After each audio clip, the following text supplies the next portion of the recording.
puissance? Quel chrétien qui a puissance d'abord? Moi, je vous parle en tant que pasteur de 26 ans. Quel chrétien qui a puissance? Je viens d'enterrer, il n'y a pas longtemps, un ami pasteur qui est mort empoisonné. Empoisonné. Mais vous savez ce que la Bible dit, non? Marc 16.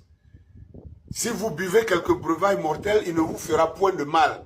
Mais pasteur meurt par empoisonnement. Alors, je comprends, hein, parce que moi, j'ai été dans le milieu. On dira, non, non, c'est qu'il n'était pas un vrai croyant.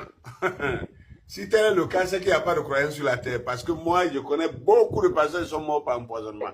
Les fidèles, même là, on n'en parle pas. Mais par contre, chez ceux qu'on appelle animistes et qu'on veut les traiter du diable, là, quand un animiste te prépare et dit que lui, il te fait un canari pour que l'empoisonnement, le poison ne te fasse rien, quand il finit de faire là, le poison ne te fait vraiment rien.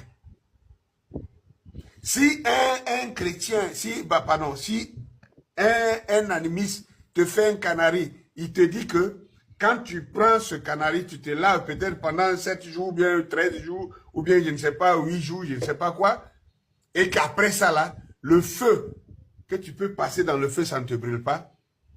Quand tu le fais là, c'est effectif. Pourtant, c'est écrit dans la Bible. Lorsque tu traverseras, tu marcheras dans le feu, les flammes ne t'embraseront point. Quand tu vas traverser dans les eaux, les eaux ne te submergeront point. Mais quel chrétien a une fois fait ça? Vous voyez? Qu'on arrête de dire des choses vraiment juste pour se contenter. Plein de chrétiens ont plein de problèmes. Beaucoup de problèmes. Ils n'ont même pas de solution. Ils prient, ils jeûnent tous les jours. Regardez le nombre de femmes dans nos églises qui ont prié jusqu'à vieillir. Il n'y a pas mari.